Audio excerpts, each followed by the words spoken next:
The Committee to Defend Academic Freedom, of which we are a part, has convened this panel to speak about the issue of academic freedom.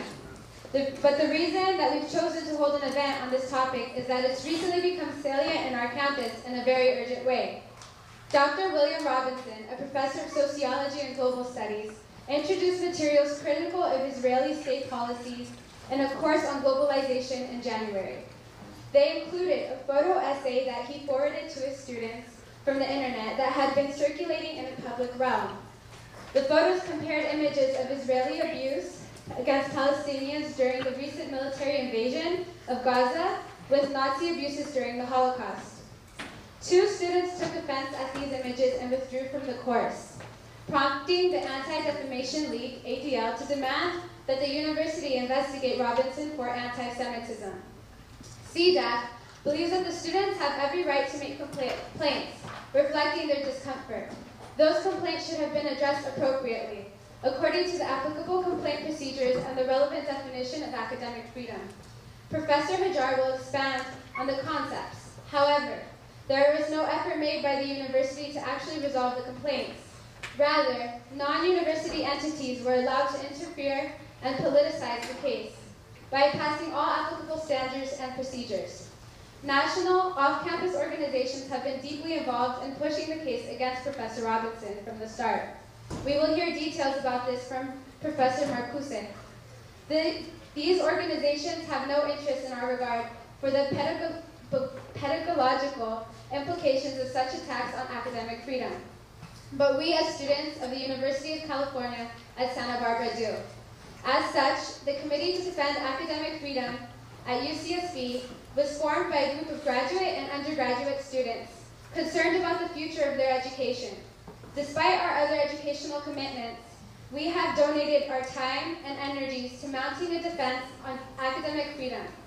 We have to mount this defense because the institutional procedures that are usually implemented to protect academic freedom were bypassed or violated at every turn.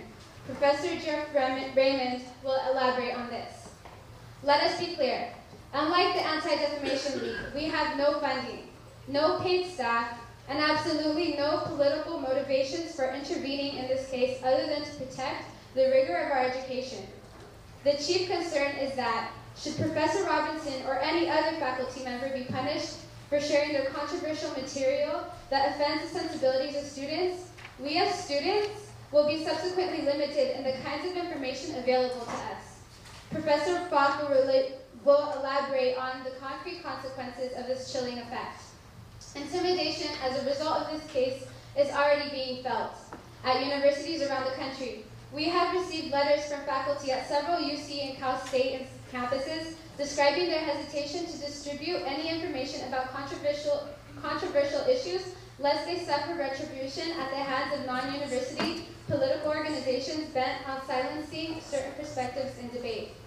As a result of the mishandling of this case thus far, we are specifically worried about whether their own universities will come to their defenses should they be similarly attacked, or will they simply bend to well-resourced pressured groups. These testimonies speak to the core issues at stake. What information will be excluded from classrooms? What perspectives will be off-limits because certain organizations don't want to hear them? How will our education be deficient as a result? Out of this concern, we have organized tonight's panel to shed light on the complexities of this case and on academic freedom. We hope that we can have a constructive dialogue. Today, we have gathered distinguished scholars who will speak about the particularities of the Robinson case and the ways this prosecution threats academic freedom in general.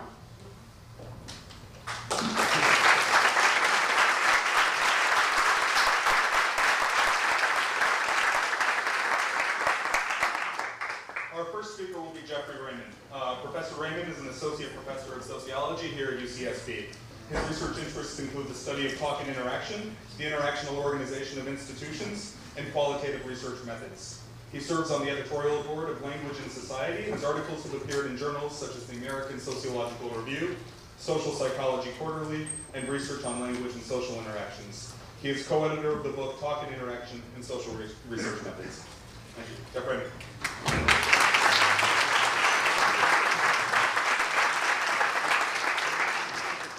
Thanks very much for inviting me here tonight.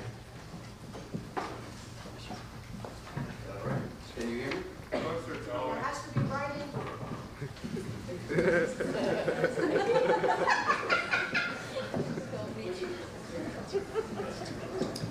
right, how's that?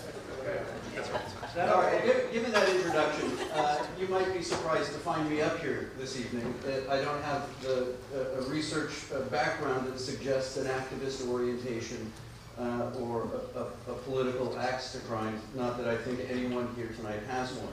I've been asked to talk here about the specifics of the Robinson case because I became involved in it through various departmental and Senate positions, which I held when the complaints emerged. I'm director of the undergraduate program in sociology and a member of the Academic Senate's Committee on Committee.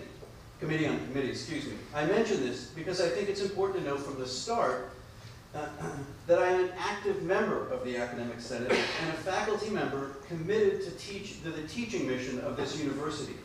I participate in the Academic Senate because I believe in the shared governance in which it participates has been vital to the UC system as a vibrant and open intellectual community.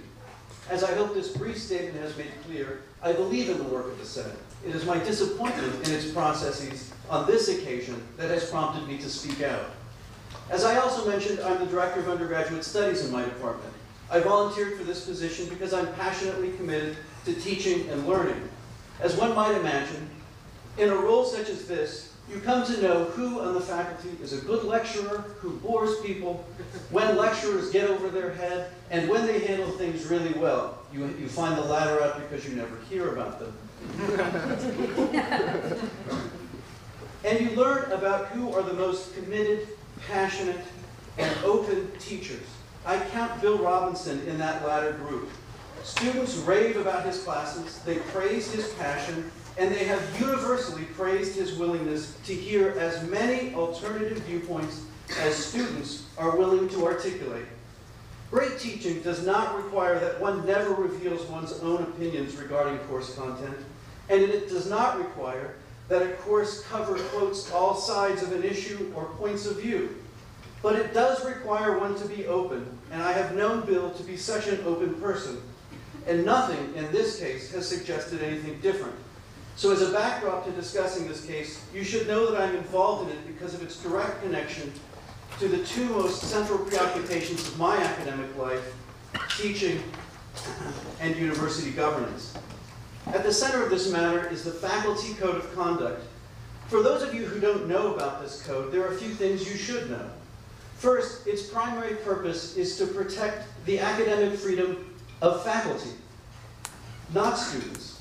Because faculty have earned the right to independence and protection by virtue of their education, their scholarly research, and a vigorous peer review process. Let me read you a part of its preamble. The university seeks to provide and sustain an environment conducive to sharing, extending, and critically examining knowledge and values to furthering the search for wisdom. Effective performance of these functions requires that faculty members be free, within their respective fields of competence, to pursue and teach the truth in accord with appropriate standards of scholarly inquiry. It is the intent of the Faculty Code of Conduct to protect academic freedom. I'll end the quotation there.